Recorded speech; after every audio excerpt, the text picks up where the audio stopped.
اعوذ باللہ من الشیطان الرجیم بسم اللہ الرحمن الرحیم الف لام میم صاد کتاب انزل الیک فلا یکن فی صدرک حرج منہ لتنذر بہ وذکری للمؤمنین۔ الف لام میم صاد یہ حروف مقطعات میں سے ہے، اور حروف مقطعات کا ترجمہ امت کو نہیں بتایا گیا، یہ اللہ اور پیغمبر کے درمیان راز ہے۔ یہ گویا کہ اس بات کی یقین دہانی کروانا ہوتا ہے یا یاد دہانی کروانا ہوتا ہے کہ ہر چیز کا تمہیں سمجھ آ جانا، ہر چیز کا آپ کے علم میں آ جانا یہ کوئی ضروری نہیں ہے۔ قرآن کریم میں کچھ آیات واضح ہیں جنہیں محکمات کہا جاتا ہے، جن پر دین کی بنیاد ہے، اور کچھ آیات کو متشابہات کہا جاتا ہے۔ متشابہات ان آیات کو کہتے ہیں جن کی مراد واضح نہیں ہے، تو حروف مقطعات کی مراد بھی ہمارے لیے واضح نہیں کی گئی، اور جس چیز کی وضاحت قرآن کریم میں یا احادیث میں موجود نہ ہو اس کے پیچھے پڑھنا، اور بالخصوص ہماری آخرت یا دنیا کا بھی اس پر مدار نہ ہو تو اس کی کھوج میں لگا رہنا یہ کوئی عقل مندی نہیں ہے۔ تو اس وجہ سے حروف مقطعات کا ترجمہ ویسے ہی کیا جاتا ہے، اور یہ یوں کہہ لیجئے کہ ایمان بالغیب کی قبیل میں سے ہے کہ ہمیں اس کا ترجمہ نہیں معلوم، لیکن اس کے باوجود ہمارا اس پر ایمان ہے، کیونکہ نبی کریم صلی اللہ علیہ وسلم کی زبان اطہر سے مختلف واسطوں سے ہوتی ہوئی یہ ہم تک پہنچے ہیں، تو ہم اس کو برحق سمجھتے ہیں اور ہمارا اس پر ایمان ہے۔ اگرچہ کچھ حضرات نے مختلف قرائن کی بنیاد پر ان کا ترجمہ واضح کرنے کی کوشش کی ہے، لیکن وہ محض اندازے ہیں۔ کتاب انزل الیک یہ کتاب ہے جو آپ پر اتاری گئی ہے، فلا یکن فی صدرک حرج من، لہٰذا اس کی وجہ سے آپ کے دل میں کوئی پریشانی نہیں ہونی چاہیے، لتنذر بہ، تاکہ آپ اس کے ذریعے لوگوں کو ہوشیار کریں، وذکریٰ للمؤمنین، اور مومنین کے لیے یہ ایک نصیحت کا پیغام ہے۔ اے پیغمبر یہ کتاب ہے جو آپ پر اس لیے اتاری گئی ہے کہ آپ اس کے ذریعے لوگوں کو ہوشیار کریں، لہٰذا اس کی وجہ سے آپ کے دل میں کوئی پریشانی نہ ہونی چاہیے، اور مومنین کے لیے یہ نصیحت کا پیغام ہے۔ یہ سورۃ الاعراف ہے۔ اعراف بلندیوں کو کہا جاتا ہے، اور یہ اس جگہ کا نام ہے جس کو جنت اور جہنم کا درمیانی مقام سمجھا جاتا ہے۔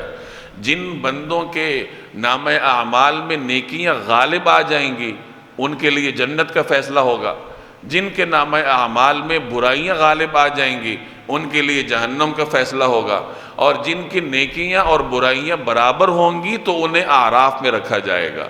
تو اعراف جنت اور جہنم کے درمیان ایک مقام کا نام ہے جس میں اللہ ان بندوں کو رکھے گا جن کی نیکیاں اور سیئات، حسنات اور سیئات، نیکیاں اور برائیاں برابر ہوں گی۔ کچھ عرصہ انہیں وہاں رکھا جائے گا، پھر اللہ تبارک و تعالی اپنی رحمت سے انہیں جنت میں داخل فرما دے گا۔ اس صورت میں تھوڑا آگے جا کر اصحاب الاعراف کا ذکر ہے، یعنی جو اعراف والے ہیں، جو اعراف میں ہوں گے ان کا تذکرہ ہے، اور اہل جنت کے ساتھ ان کے کچھ مکالمے مذکور ہیں۔ تو چونکہ اس صورت میں اعراف والوں کا ذکر ہے، اس وجہ سے اس صورت کا نام سورۃ الاعراف ہے۔ اور یہ میں پہلے بھی بارہا عرض کر چکا ہوں کہ قرآن کریم کی کسی صورت کا نام ہونے کا یہ مطلب نہیں ہے کہ وہ صورت ساری کی ساری اسی نام کے گرد گھومے گی۔ جیسے ہمارے بچے مضامین لکھتے ہیں تو اگر اس نے والدین کے احترام پر مضمون لکھا ہے تو پورا مضمون والدین پر ہوگا، والدین کے گرد گھومے گا۔ استاد پر لکھا ہے تو پورا مضمون استاد کے گرد گھومے گا۔ قرآن کریم کی جو صورتوں کے عنوانات ہیں وہ اس سے مختلف ہیں۔ قرآن کریم کی صورت میں کوئی نام استعمال ہوا ہو، کوئی لفظ ذکر ہوا ہو تو اسی کو ہی اس صورت کا عنوان بنا دیا جاتا ہے۔ اس کا یہ مطلب نہیں ہوتا کہ یہ پوری صورت اسی کے گرد گھوم رہی ہے۔ جیسے بقرہ گائے کو کہتے ہیں، سورہ بقرہ میں گائے کا واقعہ مذکور ہے، تو چونکہ اس میں بقرہ کا لفظ ذکر ہے تو اس کا نام سورہ بقرہ ہے۔ اسی طریقے سے سورہ اعراف میں آگے جا کے اعراف والوں کا ذکر ہے تو اس کا نام سورہ اعراف ہے۔ تو یہ صورت مکی صورت ہے، اور مفسرین فرماتے ہیں کہ یہ نبی کریم صلی اللہ علیہ وسلم پر مکی دور کے اس وقت نازل ہوئی جب دعوت اسلام کے مقابلے میں مشرکین کا رد عمل اپنے عروج پر تھا۔ 10 یا 12 سال یعنی یہ مکی دعوت کا کوئی 12واں سال تھا یا 13واں سال تھا جس وقت اللہ تبارک و تعالی نے یہ سورت اتاری۔ اور یہ وہ زمانہ تھا جیسے میں نے عرض کیا جب مشرکین اسلام کے خلاف اپنے رد عمل کو اپنے عروج پر پہنچا چکے تھے، اور ادھر یہ صورتحال تھی کہ نبی کریم صلی اللہ علیہ وسلم کے 2 بڑے پشت پناہ تھے جن سے آپ کو تسلی ملتی تھی۔ ایک حضرت خدیجہ رضی اللہ تعالی عنہا تھیں جو نبی کریم صلی اللہ علیہ وسلم کی زوجہ مطہرہ تھیں اور مکہ مکرمہ کی بہت بڑی کاروباری اور سماجی شخصیت تھیں، اور وہ حضور صلی اللہ علیہ وسلم کی پشت پناہ تھیں۔ دوسرے نمبر پر حضرت ابو طالب تھے جو خاندان بنو ہاشم کے سردار تھے، مکہ مکرمہ کے رئیس تھے اور بہت بڑی سماجی شخصیت تھی، اور وہ بھی رسول اللہ صلی اللہ علیہ وسلم کی پشت پناہ تھے۔ یہ دونوں حضرات اس دنیا سے یکے بعد دیگرے رخصت ہوئے، اور ان کے رخصت ہونے کی وجہ سے نبی کریم صلی اللہ علیہ وسلم پر بہت اثر پڑا، اور فطری طور پر پڑنا بھی تھا کہ یہ بہت بڑے سہارے تھے جناب رسول اللہ صلی اللہ علیہ وسلم کے۔ تو ان دونوں حضرات کے رخصت ہونے کے سال کو آپ صلی اللہ علیہ وسلم نے عام الحزن قرار دیا، غم والا سال۔ عام سال کو کہتے ہیں، حزن غم کو۔ جس سال یہ دونوں ہستیاں اس دنیا سے رخصت ہوئیں تو حضور صلی اللہ علیہ وسلم اتنے غمگین تھے کہ اس سال کو ہی آپ نے عام الحزن کا نام دیا۔ چنانچہ سیرت کی کتابوں میں عام الحزن اس سال کو کہا جاتا ہے جس سال حضرت خدیجہ اور حضرت ابو طالب اس دنیا سے رخصت ہوئے۔ تو یہ جو 2 بڑی شخصیات تھیں جو رسول اللہ صلی اللہ علیہ وسلم اور اسلام کی پشت پناہ تھیں، یہ دنیا سے رخصت ہو چکی تھی۔ تو ان حالات میں اللہ تبارک و تعالی نے یہ سورت نازل فرمائی۔ اس سورت کے آغاز میں حضور صلی اللہ علیہ وسلم کو تسلی دی گئی کہ ان مشکل حالات سے اللہ جل جلالہ کی تسلی کے ساتھ ہی حضور صلی اللہ علیہ وسلم عہدہ برآ ہو سکتے تھے۔ اس کے بعد اللہ نے انسان کی تخلیق کے مرحلے کو بیان فرمایا، گویا کہ مخالفین کو پیغام دینا تھا کہ تم کیا ہو، تمہاری حیثیت کیا ہے، تم ذرا غور کرو اللہ نے تمہیں پیدا کیسے کیا، کن مراحل سے گزار کر تمہیں اللہ نے پیدا کیا، اور تم آج دعوت کے سامنے کھڑے ہو، دین کی دعوت کا مقابلہ کر رہے ہو۔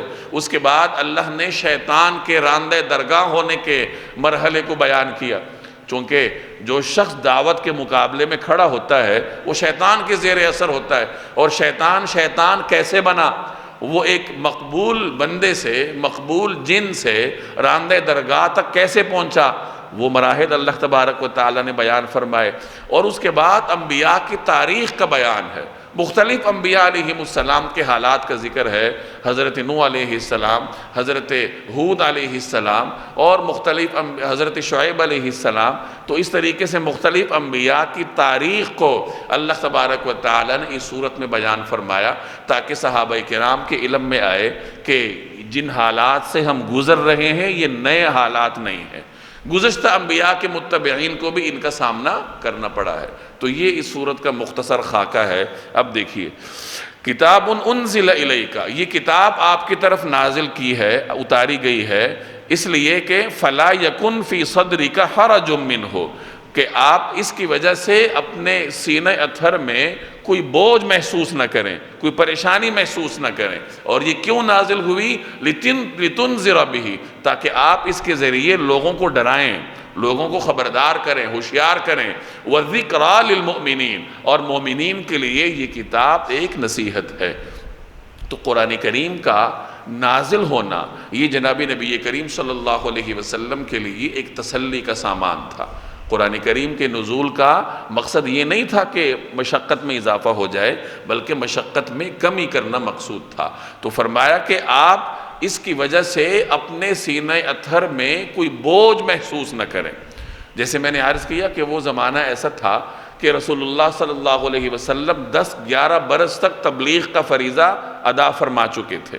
انفرادی تبلیغ بھی آپ نے فرمائی تھی، اجتماعی تبلیغ بھی آپ نے فرمائی تھی، گلیوں میں چل پھر کر بھی آپ نے تبلیغ فرمائی تھی، میلوں میں جا کر بھی آپ نے لوگوں کے سامنے اللہ کا پیغام سنایا تھا، حج کے مختلف اجتماعات میں آپ تشریف لے جاتے، جو مختلف کاروباری میلے ہوتے وہاں آپ تشریف لے جاتے، مکہ سے باہر جو قبائل آباد تھے وہاں آپ تشریف لے جاتے، جو بھی ممکنہ طریقہ تھا ہر طریقہ استعمال کر کے نبی کریم صلی اللہ علیہ وسلم اللہ کا پیغام لوگوں تک پہنچا چکے تھے۔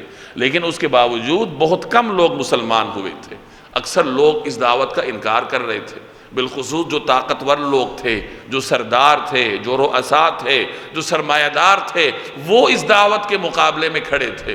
تو ایسے حالات میں دل میں یہ بات آ سکتی ہے کہ اس دعوت کا کیا ہوگا، دل پر بوجھ محسوس ہو سکتا ہے۔ اور نبی کریم صلی اللہ علیہ وسلم تو امت کے لیے رؤوف الرحیم تھے، امت کے لیے آپ کی رحمت کی گواہی خود قرآن کریم نے دی ہے، وَبِالْمُؤْمِنِينَ رَؤُوفُ الرَّحِيمُ۔ تو اتنے سارے لوگوں کو دعوت کا انکار کرتا دیکھ کر جہنم میں جاتے دیکھنا، یہ جناب نبی کریم صلی اللہ علیہ وسلم کے لیے ایک مشکل معاملہ تھا۔ تو اس لیے اللہ تبارک و تعالی نے آپ کو تسلی دی کہ آپ اپنے سینہ اقدس میں کوئی بوجھ محسوس نہ کریں۔ مختلف مقامات پر اللہ تبارک و تعالی نے ان الفاظ کے ساتھ رسول اللہ صلی اللہ علیہ وسلم کو تسلی دی ہے۔ اس سے ایک سبق یہ ملتا ہے کہ انسان کے ذمے کوشش ہے، نتیجہ اللہ کے ذمے ہے۔ یہ گویا حضور علیہ السلام کو تسلی دی جا رہی ہے کہ آپ تسلی رکھیے، کیونکہ آپ کے ذمے پہنچانا تھا، وَمَا عَلَيْكَ إِلَّا الْبَلَاغُ، آپ کے ذمے تو پہنچانا ہے اور آپ پہنچا چکے ہیں۔ باقی کسی کو مسلمان ہونے کی توفیق دینا یا اس دعوت کو نتیجہ خیز بنانا، یہ اللہ تبارک و تعالیٰ کے دائرہ اختیار میں ہے۔ لہٰذا آپ پرسکون رہیے، آپ تسلی رکھیے، آپ اپنا کام پورے طریقے سے انجام دے چکے ہیں، آپ اپنے سینہ اطہر میں کوئی بوجھ نہ رکھیے۔ اور بعض حضرات فرماتے ہیں کہ حرج کا معنی شک اور تردد ہے۔ یہ کہا جا رہا ہے کہ آپ اس کے بارے میں کسی تردد کے شکار نہ ہو، یعنی کہ اس دعوت کی کامیابی کے بارے میں آپ کو تردد نہیں ہونا چاہیے، یہ دعوت کامیابی سے ہمکنار ہوگی۔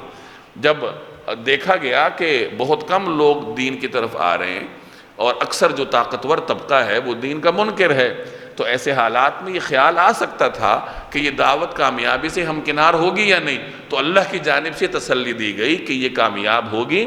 یہ اللہ جل جلالہ کا جو چراغ ہے یہ لوگ پھونکوں سے نہیں بجھا سکتے، دین اسلام کو اللہ تبارک و تعالی غلبہ نصیب کر کے ہی رہے گا۔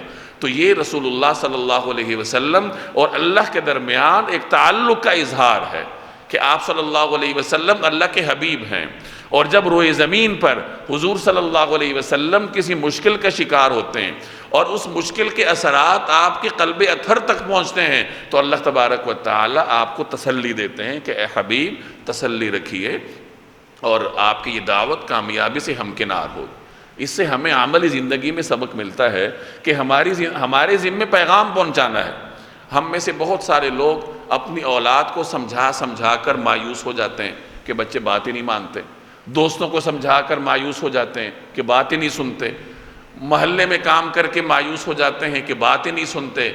تو ہمارا کام پیغام پہنچانا ہے، دلوں کو تبدیل کرنا یہ اللہ کا کام۔ کتنے انبیاء ایسے تشریف لائے ہیں جنہوں نے صدیوں تک تبلیغ کا کام کیا، لیکن امتی کتنے بنے؟ چند، 2، 4، 6، اتنے امتی، اتنے لوگ ان کی دعوت پر لبیک کہہ کر ان کے ساتھ ہم سفر ہوئے، باقی سب نے انکار کیا۔ کتنے انبیاء علیہ السلام ایسے آئے ہیں جن کے ساتھ قیامت کے دن 1 پیروکار ہوں گے، 2 پیروکار ہوں گے۔ حضرت ابراہیم امام الانبیاء تھے، ان کے کتنے پیروکار تھے؟ حضرت لوط علیہ السلام کے کتنے پیروکار تھے؟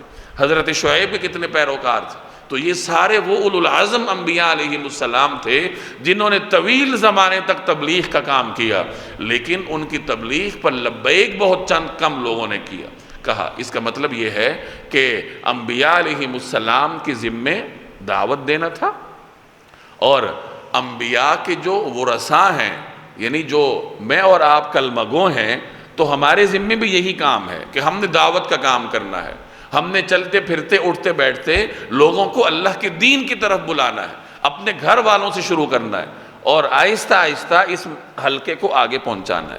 نبی کریم صلی اللہ علیہ وسلم نے دعوت کا آغاز اپنے سب سے قریبی لوگوں سے کیا تھا۔ سب سے پہلے حضرت خدیجہ کے سامنے آپ نے دین کی دعوت کا معاملہ رکھا، پھر آپ کی صاحبزادیاں آپ کے ساتھ اس دعوت میں شریک ہوئیں، آپ کے جو چچا زاد بھائی تھے اور آپ کے ساتھ آپ کی پرورش میں رہنے والے حضرت علی تھے، وہ آپ کے ساتھ اس سفر میں شریک ہوئے، آپ کے رفیق خاص حضرت ابوبکر آپ کے ساتھ شریک ہوئے۔ تو یہ جو آپ کا قریبی حلقہ تھا، ان کو انفرادی طور پر آپ نے دعوت دی۔ آہستہ آہستہ پھر آپ نے یہ مرحلہ آگے بڑھایا، خاندان والوں کو جمع کیا، ان کو دعوت دی، پھر پورے قبیلہ قریش کو کوہ صفا پر جمع کیا، ان کو دعوت دی، پھر آہستہ آہستہ دعوت کے مرحلے کو مکہ سے باہر پہنچایا، مختلف قبائل میں تشریف لے گئے، طائف تشریف لے گئے، اور پھر جب مدینہ منورہ تشریف لے گئے اور اللہ نے مسلمانوں کو باقاعدہ ایک معاشرہ عطا فرمایا، مسلمانوں کی حکومت قائم ہوئی، پھر نبی کریم صلی اللہ علیہ وسلم نے اس دعوت کے دائرے کو بیرون ملک تک پہنچایا، اور مختلف ممالک کے بادشاہوں کو آپ نے دین کی دعوت دی، جن میں حبشہ کا بادشاہ کو اللہ تبارک و تعالی نے مسلمان ہونے کی توفیق عطا فرمائی۔ تو یہ دعوت کا منہج ہے جو رسول اللہ صلی اللہ علیہ وسلم کا منہج ہے۔ تو اس میں ہمارے لیے عملی سبق ہے کہ ہم نے اللہ کا پیغام پہنچانا ہے، سب سے پہلے اپنے قریبی لوگوں کو پہنچانا ہے، اپنے دوستوں تک پہنچانا ہے، اپنے گھر والوں تک پہنچانا ہے، اور آہستہ آہستہ جب اللہ توفیق دے گا تو ہم نے اس سرکل کو بڑھانا ہے، اپنے دوستوں تک، اپنے رشتہ داروں تک، اپنے محلے والوں تک، اور پھر جہاں تک آپ کی رسائی ہے آپ دین کا پیغام پہنچانے کے مکلف ہیں، صرف پیغام پہنچانے کے مکلف ہیں، کوشش کرنے کے پابند ہیں، اپنی حد تک آپ انسانی حد تک ممکنہ کوشش کرنے کے پابند ہیں۔ کوئی مانتا ہے یا نہیں مانتا، اس سے ہمیں سروکار نہیں ہونا چاہیے، یہ اللہ تبارک و تعالیٰ کا اللہ کی توفیق سے ہوتا ہے، نتیجہ اللہ نے اپنے پاس رکھا ہے۔ تو دعوت کا کام کرنا، دین کا پیغام پہنچانا، یہ ہم سب کا بنیادی فرض ہے۔ کنتم خیر امہ، تم بہترین امت ہو، اور بہترین امت کیوں ہو؟ آگے اس کی وجہ بیان فرمائی کہ تم وہ بہترین امت ہو اخرجت للناس، جو لوگوں کی طرف بھیجی گئی ہو۔ کیوں؟ تأمرون بالمعروف، تم نیکی کا حکم کرتے ہو، وتنہون عن المنکر، اور تم برائی سے روکتے ہو۔ تو اچھائی کی طرف بلانا اور برائی سے روکنا، یہ وہ بنیادی صفات ہیں جن کی وجہ سے اللہ تبارک و تعالی نے اس امت کو بہترین امت ہونے کا ٹائٹل عطا فرمایا۔ تو اگر ہم اس سے محروم ہو گئے تو پھر یہ جو اللہ نے ہمیں منصب دیا ہے شاید یہ بھی ہمارے ہاتھ میں نہ رہے۔ اور آج یہی صورتحال ہے، ہم میں سے کتنے لوگ ہیں جن کے دل میں یہ تڑپ ہوتی ہے کہ میرے بچے نماز کیوں نہیں پڑھتے، یہ دفتر والے میرے ساتھ ہیں یہ نماز کیوں نہیں پڑھتے، یہ اتنے سارے لوگ ہیں یہ دین پہ عمل پیرا کیوں نہیں ہوتے۔ ہمارے دلوں میں تڑپ ہی نہیں ہے، ہمارے دلوں میں اس چیز کی فکر ہی نہیں ہوتی کہ یہ دین کا پیغام ہم نے آگے کیسے پہنچانا ہے۔ نبی کریم صلی اللہ علیہ وسلم یہ وصیت فرما گئے تھے کہ بلغوا عنی ولو آیا، آگے پہنچاؤ چاہے ایک آیت ہی کیوں نہ ہو، دین کا ایک حکم ہی کیوں نہ ہو، قرآن کی ایک آیت ہی کیوں نہ ہو، حضور علیہ السلام کا ایک ارشاد ہی کیوں نہ ہو، لیکن ہم آگے پہنچانے کے پابند ہیں۔ تو سب سے پہلے ہمارے دل میں تڑپ ہونی چاہیے، سب سے پہلے تو ہم خود راہ راست پر آئیں، اور اس کے بعد ہمارے دل میں تڑپ ہو کہ یہ ارد گرد کے لوگ بھی راہ راست پر آئے۔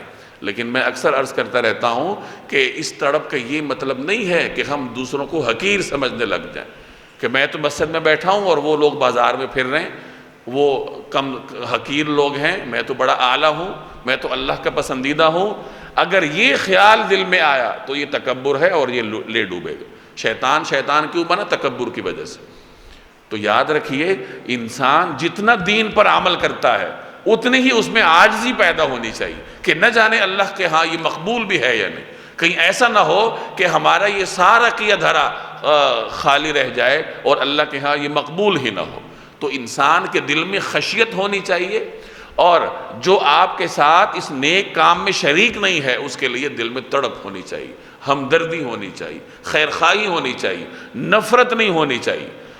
نفرت گناہ سے ہوتی ہے، گناہگار سے نہیں ہوتی، گناہگار سے خیرخواہی ہوتی ہے، گناہگار کے ساتھ عزت اور احترام کے ساتھ پیش آیا جاتا ہے کہ یہ اس عزت کی وجہ سے، احترام کی وجہ سے، ہمدردی کی وجہ سے دین کی طرف آ جائے۔ تو بہرحال یہ چند بنیادی چیزیں ہیں، ان مصلحتوں کو پیش نظر رکھ کر ہم میں سے ہر شخص اس چیز کا مکلف ہے کہ وہ اپنے دائرے میں رہتے ہوئے دین کا کام کرے، اللہ کا پیغام آگے پہنچائے، نبی کریم صلی اللہ علیہ وسلم کے فرامین کو آگے پہنچانے کا اہتمام کرے۔ یہاں دو باتیں مذکور ہیں، لِتُنذِرَ بِهِ، تاکہ اس کے ذریعے آپ ڈرائیں۔ مفسرین فرماتے ہیں اس کا تعلق کافروں سے ہے کہ کافروں کو جہنم سے ڈرایا جائے، وَذِكْرَى لِلْمُؤْمِنِينَ، اور مومنین کے لیے یہ نصیحت ہے۔ یعنی یہ جو قرآن کریم ہے یہ مومنین کے لیے اللہ نے نصیحت بنا کر بھیجا ہے۔ مومنین اس کے ذریعے نصیحت حاصل کرتے ہیں، اپنی زندگیوں کو نیک راستے کی طرف لانے میں قرآن کریم ان کے لیے معاون ثابت ہوتا ہے۔ اتبعوا ما انزل الیکم من ربکم ولا تتبعوا من دونہ اولیاء قلیلا ما تذکرون۔ اتبعوا، پیچھے پیچھے چلو، ما انزل الیکم من ربکم، جو کتاب تم پر پروردگار کی طرف سے اتاری گئی ہے، یعنی جو کتاب تم پر پروردگار کی طرف سے اتاری گئی ہے اس کی اتباع کرو۔ ولا تتبعوا من دونہ اولیاء، اور اپنے پروردگار کو چھوڑ کر دوسرے سرپرستوں کے پیچھے نہ چلو۔ قلیلا ما تذکرون، تم لوگ نصیحت کم ہی مانتے ہو۔ اللہ اس آیت میں ہمیں ایک اصول دے رہے کہ ہمیشہ اللہ کے پیچھے چلو، اللہ کو اپنا ولی مانو، اللہ کی اتباع کرو، اللہ کے پیغمبروں کی اتباع کرو، اللہ کے احکام کے پیچھے چلو، اللہ کو چھوڑ کر دوسرے من گھڑت سرپرست مت بناؤ، شیطان کے پیچھے مت چلو، گمراہ لوگوں کے پیچھے مت چلو۔ یہ نصیحت کرنے کے بعد ساتھ ہی انسان کی نفسیات بھی بتا دی گئی کہ مگر تم لوگ نصیحت کم ہی مانتے ہو۔ قلیلا ما تشکرون، تم بہت کم لوگ تم میں سے ایسے ہیں جو شکر کرتے ہیں۔ نیک لوگ دنیا میں ہمیشہ کم ہوتے ہیں، انبیاء کے متبعین منکرین کے مقابلے میں کم ہوتے تھے۔ آج آپ دیکھ لیجئے دنیا کی اگر 5 ارب آبادی ہے تو مسلمان کتنے ہوں گے؟ 1 ارب ہوں گے، 1.5 ارب ہوں گے۔ دنیا کا 1/3 حصہ یا اس سے بھی کم مسلمان ہیں، باقی سارے دین حق کا انکار کرنے والے ہیں۔ پھر جو مسلمان ہیں ان میں حق پرست مسلمان کتنے ہیں، جو دین کو صحیح طور پر سمجھنے والے ہیں، جن کے عقائد صحیح ہیں، جو دین پر درست طریقے سے عمل پیرا ہیں، ان کی تعداد اور کم ہو جائے گی۔ تو حضور صلی اللہ علیہ وسلم کے جو درست پیروکار ہیں وہ دنیا میں آپ کو کم ملیں گے۔ تو اللہ سے دعا کرنی چاہیے کہ ہمارا شمار بھی ان کم لوگوں میں ہو۔ حضرت داؤد علیہ السلام کو اللہ نے نصیحت کی، اعملوا آل داؤد شکرا وقلیل من عبادی الشکور، اے آل داؤد شکر کرو، شکر ادا کرو، اور ساتھ بتا دیا وَقَلِيلٌ مِّنْ عِبَادِيَ الشَّكُورِ، کہ میرے بندوں میں جو شکر گزار لوگ ہیں وہ بہت کم ہیں۔ تو ہمیشہ کوشش کرنی چاہیے کہ ہمارا شمار ان کم لوگوں میں ہو جو اللہ تبارک و تعالیٰ کے درست بندے ہیں، صحیح عباد الرحمن ہیں اور اللہ کی شکر گزار ہے۔ وَكَم مِّن قَرْيَةٍ أَهْلَكْنَاهَا فَجَاءَهَا بَأْسُنَا بَيَاتًا أَوْ هُمْ قَائِلُونَ۔ وَكَم مِّن قَرْيَةٍ أَهْلَكْنَاهَا، کتنی ہی بستیاں ہیں جن کو ہم نے ہلاک کیا، فَجَاءَهَا بَأْسُنَا بَيَاتًا، چنانچہ ان کے پاس ہمارا عذاب راتوں رات آ گیا، او ہم قائلون، یا ایسے وقت آیا جب وہ دوپہر کو آرام کر رہے تھے۔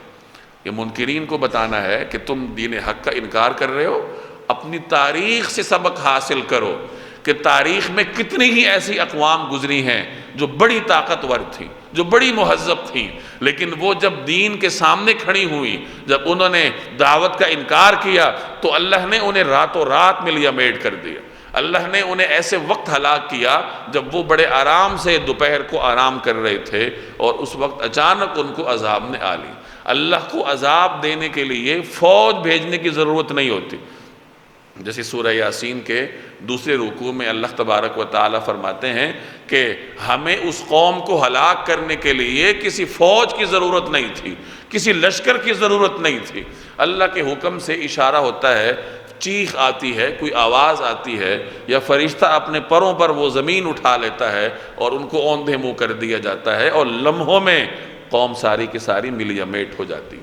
زندگی میں حالات بدلتے دیر نہیں لگتی، لمحوں میں حالات بدلتے ہیں۔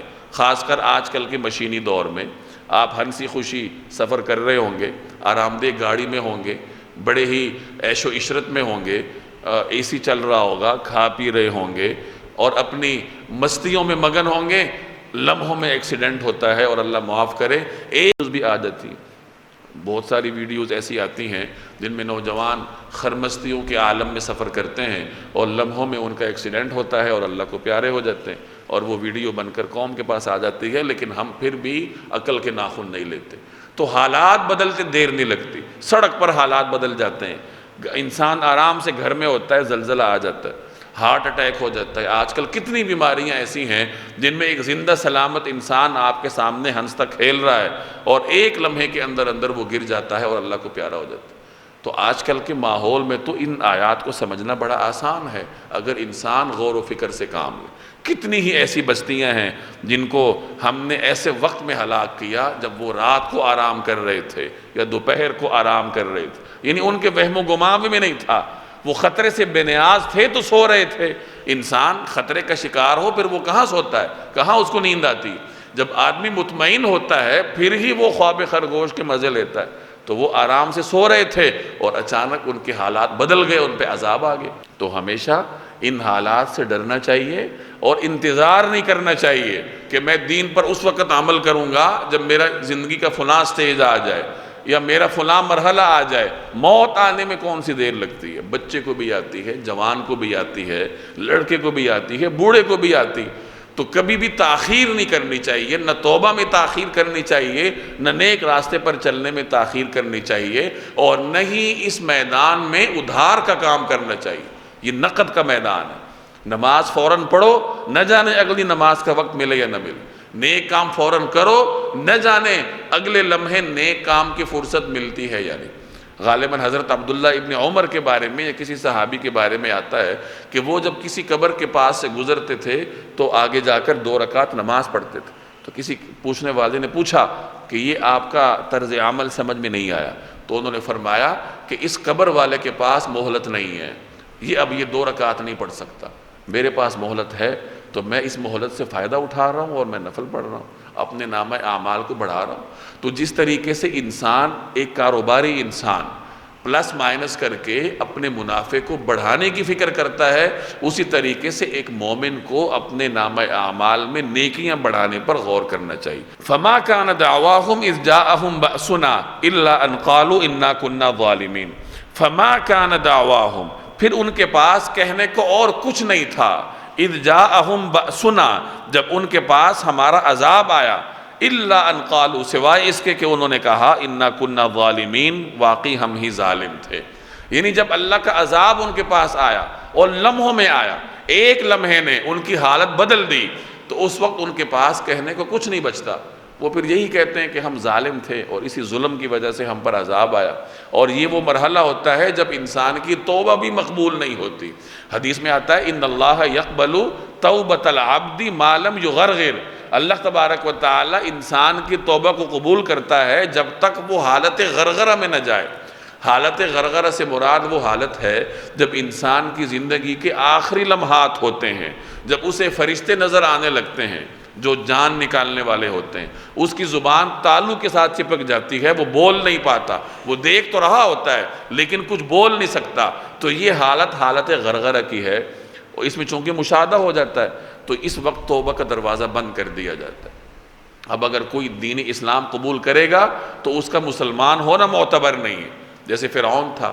اس حالت میں فرعون نے بھی حضرت موسیٰ علیہ السلام پر ایمان لانے کی کوشش کی تھی، لیکن وہ چونکہ حالت غرغرہ تھا، اور اللہ تبارک و تعالیٰ کی سنت ہے کہ وہ اس حالت میں توبہ قبول نہیں کرتا، کسی کا اسلام قبول نہیں کرتا، تو جبریل نے اس کے منہ میں مٹی ٹھونس دی اور کہا الآن وقد عصیت من قبل وکنت من المفسدین، ابھی مسلمان ہوتے ہو اور تم پہلے نافرمانی کرتے رہے، فساد مچاتے رہے۔ تو اس حالت کے آنے سے پہلے انسان کو توبہ تائب ہونا چاہیے، اور اس حالت کے آنے میں انسان کو کوئی خبر نہیں ہے کہ وہ کب آئے، اگلے لمحے بھی آ سکتی ہے۔ تو جب ہر لمحے یہ متوقع ہے تو انسان کو ہر لمحے سے پہلے اللہ تبارک و تعالیٰ کے ساتھ اپنے معاملات صاف کرنے چاہیے۔ فَلَنَسْأَلَنَّ الَّذِينَ أُرْسِلَ إِلَيْهِمْ وَلَنَسْأَلَنَّ الْمُرْسَلِينَ فَلَنَسْأَلَنَّ الَّذِينَ أُرْسِلَ إِلَيْهِمْ، اب ہم ان لوگوں سے ضرور باز پرس کریں گے جن کے پاس پیغمبر بھیجے گئے تھے، وَلَنَسْأَلَنَّ الْمُرْسَلِينَ، اور ہم خود پیغمبروں سے بھی پوچھیں گے۔ یعنی اللہ تبارک و تعالیٰ قوم سے پوچھے گا کہ تمہاری طرف پیغمبر آئے تھے۔ مختلف آیات میں قرآن کریم نے اس منظر کو بیان کیا ہے کہ ان سے کہا جائے گا الم یأتکم نذیر، کیا تمہارے پاس کوئی ڈرانے والا نہیں آیا؟ کیا تمہارے پاس اللہ کی جانب سے پیغام پہنچانے والا نہیں آیا؟ تو اقوام سے سوال ہوگا اور پھر پیغمبروں سے بھی سوال ہوگا کہ ماذا اجبتم، کہ آپ لوگوں کو کیا جواب ملا تھا، امت نے آپ کو کیا جواب دیا تھا، اور پیغمبروں سے منصب رسالت کے بارے میں بھی سوال ہوگا۔ چنانچہ نبی کریم صلی اللہ علیہ وسلم نے حجۃ الوداع کے موقع پر صحابہ کرام سے گواہی لی۔ حجۃ الوداع کا موقع وہ موقع تھا جب آپ صلی اللہ علیہ وسلم پر ایمان لانے والوں کی اکثریت میدان عرفات میں آپ کے سامنے موجود تھی۔ جب حضور صلی اللہ علیہ وسلم حج کے لیے روانہ ہونے لگے تو جس نے سنا کہ حضور علیہ السلام بنفس نفیس حج کے لیے جا رہے ہیں، اس نے کوشش کی کہ میں بھی ساتھ ہو جاؤں۔ تو ایک بڑا جمع غفیر آپ صلی اللہ علیہ وسلم کے سامنے تھا۔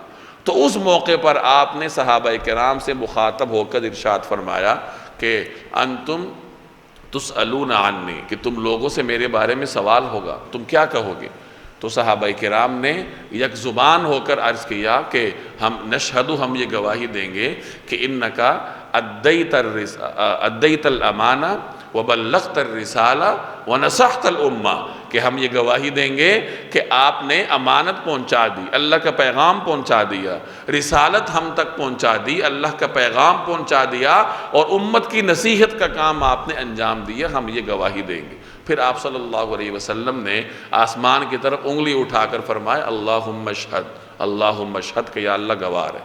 تو اللہ تبارک و تعالی امت سے بھی سوال کریں گے اور مرسلین سے بھی سوال کریں گے۔ جیسے ایک جگہ حضرت عیسیٰ علیہ السلام کے بارے میں آتا ہے کہ اللہ تبارک و تعالی ان سے باز پرس کرے گا کہ اے عیسیٰ، آپ نے ان سے کہا تھا کہ مجھے خدا کہو، کہ مجھے اور میری والدہ کو خدا مانو، تو آپ نے ان کو کہا تھا۔ تو اللہ تبارک و تعالی تو رب العالمین ہے، وہ انبیاء کا بھی رب ہے، تو اللہ جل جلالہ انبیاء اور مرسلین سے بھی سوال کریں گے۔ اسی کا ذکر ہے کہ ہم جن کے پاس پیغمبر بھیجے گئے تھے یعنی امت، ہم ان سے بھی سوال کریں گے اور خود پیغمبروں سے بھی ہم پوچھیں گے کہ انہوں نے کیا پیغام پہنچایا اور انہیں کیا جواب ملا۔ فَلَنَقُصَّنَّ عَلَيْهِمْ بِعِلْمٍ وَمَا كُنَّا غَائِبِينَ، فَلَنَقُصَّنَّ عَلَيْهِمْ بِعِلْمٍ، پھر ہم ان کے سامنے سارے واقعات خود اپنے علم کی بنیاد پر بیان کر دیں گے۔ وَمَا كُنَّا غَائِبِينَ، اور ہم کہیں غائب تو نہیں تھے۔ یعنی یہ پوچھنے کا مقصد یہ نہیں ہے کہ اللہ کو والعیاذ باللہ علم نہیں ہے، اللہ تعالیٰ تو ہر وقت حاضر ناظر ہے، وہ تو انسان کے ہر حرکت کو جانتا ہے، اس کی ہر سانس سے واقف ہے۔ تو یہ جو سوال جواب ہے یا یہ جو نامہ اعمال کو لکھنے کے لیے فرشتوں کی ڈیوٹیاں ہیں، یہ تو انسان پر اتمام حجت ہے تاکہ کل انسان انکار نہ کر سکے۔ تو اللہ فرما رہے کہ ہم ان سے سوال تو کریں گے لیکن پھر ہم انہیں تمام تر حالات اپنے علم کی بنیاد پر بتا دیں گے، کیونکہ ہم غائب نہیں تھے، ہم ان کے ساتھ موجود تھے، ہر لمحہ وہ میرے سامنے تھے۔ وَالْوَزْنُ يَوْمَئِذٍ الْحَقُّ فَمَنْ ثَقُلَتْ مَوَازِينُهُ فَأُولَئِكَ هُمُ الْمُفْلِحُونَ۔ وَالْوَزْنُ يَوْمَئِذٍ الْحَقُّ، اور اس دن وزن ہونا اٹل حقیقت ہے۔ فَمَنْ ثَقُلَتْ مَوَازِينُهُ، چنانچہ جس کے ترازو کے پلے بھاری ہوں گے، فَأُولَئِكَ هُمُ الْمُفْلِحُونَ، وہی فلاح پانے والے ہوں گے۔ دنیا میں انسان جو بھی عمل کرتا ہے، جو بھی بات کہتا ہے، وہ ضائع نہیں ہوتا، وہ باقاعدہ محفوظ ہوتا ہے، ریکارڈ پر ہوتا ہے، اور قیامت والے دن اس کا وزن ہوتا ہے۔ یہ بات سمجھ لیجئے کہ دنیا میں ایسی چیزیں جن کو ہم آراز سمجھتے ہیں، آراز کہتے ہیں ان چیزوں کو جن کا کوئی مادہ نہیں ہے، جو وزن نہیں رکھتی، جیسے ہوا ہے، تو بہت ساری چیزیں آراز میں سے ہیں۔ تو ہماری جو بات چیت ہے، ہمارا جو عمل ہے، چونکہ وہ وجود نہیں رکھتا، وہ بھی آراز میں سے ہے، تو بعض اوقات انسان حیران ہوتا ہے کہ اس کا وزن کیسے ہوگا۔ تو آج کل کے دور میں تو اس کو سمجھنا آسان ہوتا ہے، کیونکہ آج کل درجہ حرارت کو بھی ماپ لیا جاتا ہے، مختلف ایسی چیزوں کا وزن ہوتا ہے جن کے وزن کرنے کو سابقہ زمانوں کا انسان ناممکن سمجھتا تھا، اور آج کل کا انسان ان کو ماپتا ہے، ان کا وزن کرتا ہے۔ تو قیامت کے دن اللہ تبارک و تعالی انسان کے اعمال کو بھی تولے گا۔ اور ایک اور بات یہ ہے کہ دنیا میں انسان کے جو اعمال ہیں، قیامت کے دن اللہ تبارک و تعالی ان کو شکل و صورت عطا کرے گا، ان کی مختلف صورتیں ہوں گی، اچھے عمل کی اچھی صورت ہوگی، برے عمل کی بری صورت ہوگی۔ جیسے بعض روایات میں آتا ہے کہ جب میت قبر میں جاتا ہے اور وہاں اسے وحشتناک حالات کا سامنا ہوتا ہے تو ایک خوبصورت انسان اس کو قبر میں نظر آتا ہے جس سے اس کو تسلی ہوتی ہے. تو وہ اس سے پوچھتا ہے کہ تم کون ہو؟ تو وہ کہتا ہے کہ میں تمہارا نیک عمل ہوں. تو یہ نیک عمل ایک خوبصورت انسان کی شکل میں انسان کے ساتھ قبر میں ہوتا ہے اور اسے تسلی دیتا ہے. قرآن کریم کے بارے میں بھی آتا ہے کہ جو انسان دنیا میں قرآن کریم کے ساتھ ربط رکھتا ہے، اس کے ساتھ تعلق رکھتا ہے، اپنی نسبت قرآن کریم کے ساتھ جوڑتا ہے، تو یہ قرآن کریم ایک خوبصورت انسان کی شکل میں اس کی قبر میں نمودار ہوتا ہے، اس کے لیے تسلی کا سامان ہوتا ہے، سوال جواب میں اس کی مدد کرتا ہے. اور پھر قیامت کے دن بھی قرآن کریم انسان کی شفاعت کر کے اس کو جنت میں داخل کرتا ہے. تو اعمال اگرچہ اعراض میں سے ہیں لیکن اعراض کا وزن کرنا اس دور میں ناممکن نہیں رہا. اللہ تبارک و تعالیٰ اس کا وزن فرمائیں گے، انسان کا عمل تولا جائے گا، اس کی بات چیت تولی جائے گی. اور پھر اگر اعمال کو شکل دے دی جائے پھر تو اس کا تولا جانا انسان کے عقل میں آتا بھی ہے اور کسی کو اس میں انکار کرنے کی کوئی راستہ نہیں رہتا، کوئی پہلو نہیں رہتا. تو بہرحال اللہ تبارک و تعالی انسانی اعمال کے لیے ایک ترازو قائم کرے گا جن میں اعمال کا وزن ہوگا. اور بعض حضرات فرماتے ہیں کہ وزن سے مراد یہ ہے کہ صحیفوں کا وزن ہوگا. جن صحیفوں پہ اعمال لکھے جا رہے ہیں تو ان صحیفوں کا وزن ہوگا. اگر نیک اعمال زیادہ ہوں گے تو وہ صحیفے زیادہ ہوں گے، ان کا وزن بڑھ جائے گا. برے اعمال زیادہ ہوں گے تو ان کے صحیفے زیادہ ہوں گے تو ان کا وزن بڑھ جائے گا. تو یاد رکھیے کہ اعمال کے اندر دو چیزوں سے وزن پیدا ہو. میں کیا ہے، تم نے ایک مرتبہ صدق دل کے ساتھ درود شریف پڑھا تھا مجھ پر، تو وہ میرے پاس محفوظ ہے اور اس کی برکت سے اللہ تبارک و تعالی نے تمہیں آج جہنم سے خلاصی نصیب فرمائی ہے. تو بہرحال نیک اعمال کی جتنی شکلیں ہیں انسان کو کوشش کرنی چاہیے کہ کسی پہلو سے غافل نہ رہے. فرائض کے درجے میں جو چیزیں ہیں وہ تو کرنی ہیں، اس کے علاوہ نوافل ہیں، صدقات ہیں، ذکر اذکار ہیں، درود شریف کی کثرت ہے، اللہ تبارک و تعالیٰ کی بڑائی کو اپنی زبان سے بیان کرنا ہے. سبحان اللہ، الحمدللہ، لا الہ الا اللہ. یہ نیک اعمال کی مختلف شکلیں ہیں. حقوق العباد ہیں، والدین کی خدمت ہے، پڑوسیوں کی خبرگیری ہے، خاندان کی خبرگیری ہے، بیواؤں کے یتیموں کی خبرگیری ہے. تو یہ تمام نیک اعمال کی مختلف شکلیں ہیں اور انسان کو کوشش کرنی چاہیے کہ ہر نیکی کو اپنے نامہ اعمال کا حصہ بنائے. کسی عمل کو حقیر نہ سمجھے، کیا خبر کہ کون سا عمل اس کے نجات کا ذریعہ بن جائے. ہمارے وہم و گمان میں بھی نہ ہو اور کوئی معمولی سا عمل، یہاں تک کہ ایک کانٹا اگر آپ نے راستے سے صدق دل کے ساتھ ہٹایا ہو تو یہ عمل بھی اللہ کے دربار میں نجات کا ذریعہ بن سکتا ہے. شاید حج نہ بچا سکے، کوئی بہت بڑا عمل جس کو ہم سمجھتے ہوں وہ نہ بچا سکے، اور کسی مسلمان کے ساتھ مسکرا کر ملنا، یہی عمل ہمیں جنت میں لے جائے. تو اللہ تبارک و تعالیٰ تو بادشاہ ہے. بادشاہ ایسا بادشاہ ہے جس سے کوئی پوچھنے والا نہیں ہے، اسے بندے کی کوئی بھی ادا پسند آ سکتی. تو کسی عمل کو حقیر سمجھ کر ترک نہیں کرنا چاہیے. چھوٹے سے چھوٹا عمل ہو، انسان کو حریص ہونا چاہیے. جیسے کاروباری آدمی حرص کرتا ہے کہ شاید یہاں سے نفع مل جائے، یہاں سے نفع مل جائے، تو انہی نفسیات کو دین کے معاملے میں بھی استعمال کرنا چاہیے کہ مختلف اعمال کو اپنے نامہ اعمال کا حصہ بنانا چاہیے کہ شاید اس کے ذریعے میری مغفرت ہو جائے، شاید یہ عمل میری مغفرت کا ذریعہ بن جائے. تو فرمایا کہ اس دن اعمال کا وزن ہونا ایک اٹل حقیقت ہے، اور جن کا نامہ اعمال وزنی پڑ جائے گا، یعنی جن کے نیک اعمال کا وزن زیادہ ہوگا تو وہی لوگ کامیاب ہوں گے. وَمَنْ خَفَّتْ مَوَازِينُهُ، اور جن کی ترازو کے پلے ہلکے ہوں گے، فَأُولَئِكَ الَّذِينَ خَسِرُوا أَنفُسَهُمْ بِمَا كَانُوا بِآيَاتِنَا يَظْلِمُونَ. وہی لوگ ہیں جنہوں نے ہماری آیتوں کے ساتھ زیادتیاں کر کے خود اپنی جانوں کو گھاٹے میں ڈالا ہے. فَأُولَئِكَ الَّذِينَ خَسِرُوا أَنفُسَهُمْ، ان لوگوں نے اپنی جانوں کو خسارے میں ڈالا ہے. کیوں؟ بِمَا كَانُوا بِآيَاتِنَا يَظْلِمُونَ، کیونکہ وہ ہماری آیات کے ساتھ زیادتیاں کرتے تھے، یعنی ہمارے احکامات سے روگردانی کرتے تھے. قرآن کریم کے لیے ان کے پاس وقت نہیں تھا، حضور صلی اللہ علیہ وسلم کی سیرت اور سنت کو سمجھنے کے لیے وقت نہیں تھا، تو عمل کرنا تو اگلا مرحلہ آتا ہے۔ تو جب دنیا میں انسان اللہ کے احکام کے ساتھ یہ رویہ رکھتا ہے تو پھر قیامت کے دن میں اللہ کی جانب سے اس طرح کا رویہ سامنے آتا ہے۔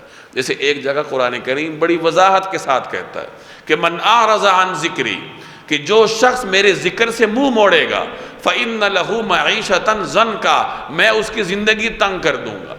بظاہر وہ بڑا امیر کبیر نظر آ سکتا ہے، لیکن اس کو نیند بغیر ٹیبلٹ کے نہیں آئے گی، ہر وقت وہ ڈپریشن کا شکار ہوگا، اس کی زندگی میں حرام کر دوں گا۔ اور وَنَحْشُرُهُ يَوْمَ الْقِيَامَةِ أَعْمَى، قیامت کے دن اس کو نابینا بنا کر ہم کھڑا کریں گے۔ اب وہ کہے گا کہ لِمَ حَشَرْتَنِي أَعْمَى، کہ مجھے نابینا بنا کر کیوں کھڑا کیا؟ وَقَدْ كُنْتُ بَصِيرًا، میں تو دنیا میں دیکھتا تھا۔ تو اللہ فرمائیں گے كَذَلِكَ أَتَتْكَ آيَاتُنَا، اسی طرح ہماری کچھ نشانیاں تمہاری طرف آئی تھی، ہماری کچھ آیات تمہاری طرف آئی تھی، فَنَسِيتَهَا، تو نے ان کو بھلایا، وَكَذَلِكَ الْيَوْمَ تُنْسَى، آج تجھے بھلا دیا گیا۔ تو دنیا میں جب انسان آیات کے ساتھ، احکامات کے ساتھ ظلم کرتا ہے تو پھر قیامت کے دن اللہ کے دربار سے اس کو دھتکار دیا جائے، اور جب اللہ کے دربار میں سنوائی نہیں ہوگی تو پھر انسان کہاں جائے گا؟ تو یہاں یہی فرمایا کہ جن کا نامہ اعمال وزنی پڑ جائے گا وہ تو کامیاب ہو جائیں گے، اور جن کے نامہ اعمال میں نیکیاں کم پڑ جائیں گی تو یہ وہی لوگ ہوں گے جو دنیا میں ہماری آیات کے ساتھ ظلم کرتے تھے، اور آج ان کو پھر اس صورتحال کا سامنا کرنا پڑا ہے۔ اس سے ضمنی طور پر ایک اور بات بھی ہمیں معلوم ہوئی کہ کوئی انسان ایسا نہیں ہوتا، یعنی ہم میں سے کوئی آدمی ایسا نہیں ہوگا جو کہ نیکی کا مجسمہ ہو، یعنی جس کے نامہ اعمال میں صرف اور صرف نیکی۔ اللہ نے یہ نہیں فرمایا کہ نامہ اعمال میں صرف نیکیاں ہوں، بلکہ فرمایا کہ نیکیاں غالب آ جائیں، برائیاں بھی ہوں گی لیکن نیکیاں ان پر غالب آنی چاہیے۔ اس لیے کسی انسان سے یہ توقع نہیں رکھنی چاہیے کہ یہ مجسم خیر ہوگا، چاہے وہ جتنا بھی بڑا ولی اللہ ہو۔ معصوم صرف پیغمبر کی ذات ہوتی ہے، اس کے سوا کوئی شخص معصوم نہیں ہوتا۔ ہر شخص سے گناہ بھی صادر ہوتے ہیں، نیکیاں بھی کرتا ہے۔ اگر وہ نیک آدمی ہوگا تو گناہ کر کے توبہ کر لے گا اور نیکیوں کی طرف جائے گا، اور اگر وہ برا ہوگا تو گناہ پر گناہ کرتا چلا جائے گا اور اپنے آپ کو شیطان صفت بنا لے گا۔ تو کسی شخص سے یہ توقع نہیں رکھنی چاہیے کہ یہ مجسم خیر ہو۔ ہمارے معاشرے میں یہ ہوتا ہے کہ کسی شخص کے ساتھ آپ کو حسن ظن ہے کہ یہ نیک آدمی، اور کل کلاں کو اس کا کوئی گناہ دیکھ لیں یا اس کی کوئی غلط حرکت دیکھ لیں تو آدمی اچانک سے اسے اس خانے میں ڈال دیتا ہے جو ہمارے پاس شیطان کے لیے ہوتا ہے۔ تو ایسا نہیں، یہ طرز عمل غلط ہے۔ انسان ہوتا ہے، اور اللہ نے بھی انہی کی مغفرت کرنی ہے کہ جن کے نامہ اعمال میں نیکیاں برائیوں پر زیادہ ہوں گی۔ یہ شرط نہیں ہے کہ صرف نیکیاں ہوں، شرط یہ ہے کہ نیکیاں ہوں، برائیاں بھی ہوں، لیکن نیکیاں کیا ہوں؟ زیادہ ہوں۔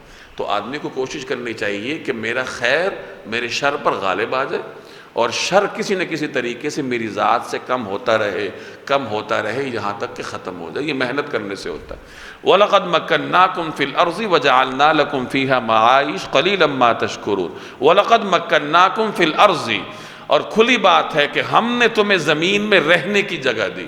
وَجَعَلْنَا لَكُمْ فِيهَا مَعَائِشَ، اور اس میں تمہارے لیے روزی کے اسباب پیدا کیے۔ قَلِيلًا مَا تَشْكُرُونَ، تم لوگ شکر کم ہی ادا کرتے ہو۔ انسان زمین میں رہتا ہے، پھر روزی کے لیے جد و جہد کرتا ہے، تو اللہ فرما رہا ہے کہ رہنے کی جگہ بھی تمہیں ہم نے دی ہے، اور رزق کے اسباب بھی تمہیں ہم نے دی ہیں، اس کے باوجود تم ہمارا شکر ادا نہیں کرتے۔ اس سے ایک اور بات معلوم ہوئی کہ مکان کے لیے کوشش کرنا، کاروبار کے لیے کوشش کرنا، یہ اپنی ذات میں مذموم نہیں ہے، یہ اللہ کی نعمتیں ہیں جو اللہ ہمیں جتلا رہا ہے کہ میں نے تمہیں رہنے کی جگہ دی، تمہارے لیے معیشت کا سامان مہیا کیا، تمہیں اس پر شکر کرنا چاہیے لیکن تم کم شکر کرتے ہو۔ تو یہ چیزیں اللہ کی نعمتوں میں سے ہیں۔ ہاں، اگر انسان ان کے پیچھے پڑ کر رب کو بھول جائے تو پھر یہ ایک آزمائش انسان کے لیے ثابت ہوتی ہے۔ تو عام طور پر ہمارے ذہنوں میں یہ ہوتا ہے کہ ہم تو دنیا دار ہیں، کوئی دنیا دار نہیں ہے۔ ہمارا دین صرف اس مسجد کی چار دیواری کے لیے نہیں ہے، بلکہ دین کے اکثر احکامات کا تعلق بازار سے ہے۔ ایک کاروباری اپنی دکان میں، اپنی فیکٹری میں بیٹھ کر اللہ کا سب سے نیک بندہ بن سکتا ہے، بشرطے کہ وہ دین کے احکام پہ عمل کرے۔ ایک ملازم پیشہ ہے، مزدور ہے، لیکن وہ اللہ کے بہت قریب جا سکتا ہے۔ اس کے لیے شرط کیا ہے کہ وہ اپنی ملازمت کے جو قوانین ہیں، جو شریعت کے قوانین ہیں، ان پہ عمل کرے۔ تو ہمارا دین ایک خاص چار دیواری کے لیے نہیں ہے، یہ آپ کے شب و روز کے لیے ہے، یہ زندگی کے ہر لمحے کے لیے ہے۔ اس کا تعلق مسجد سے بھی ہے، اس کا تعلق گھر سے بھی ہے، اس کا تعلق کاروبار سے بھی ہے، دکان سے بھی ہے، ملازمت سے بھی ہے، لین دین سے بھی ہے، اور اخلاقیات سے بھی ہے، آپ کی زندگی کے ہر لمحے سے ہے۔ تو ہر لمحے دین کے احکامات پہ عمل کرنا یہ بندگی ہے۔ تو گھر کی کوشش کرنا، گھر اچھا بنانے کی فکر کرنا، یا کاروبار کرنا، کاروبار بڑھانے کی فکر کرنا، یہ مذموم نہیں ہے، یہ اللہ کی نعمتیں، لیکن اس پر شکر ادا کرنا چاہیے۔ اور شکر یہی ہے کہ ان کو دین پر غالب نہیں کرنا چاہیے۔ ایسا نہ ہو کہ میرا کاروبار میرے دین پر غالب آ جائے، گھر کے لیے میری تگ و دو میرے دین پر غالب آ جائے۔ اللہ نے بھی اسی چیز کا شکوہ کیا ہے کہ تم لوگ دنیا کو دین پر غالب کیوں کرتے ہو؟ دنیا کمانا منع نہیں ہے، بلکہ دنیا کو دین پر غالب کرنا منع ہے۔ تو اللہ نے ان دونوں چیزوں کو نعمت قرار دیا، اور پھر ہمیں متوجہ کیا کہ ان پہ شکر ادا کرو، اور ساتھ ہی فرمایا کہ کم ہی لوگ کیا کرتے ہیں؟ شکر کرتے ہیں۔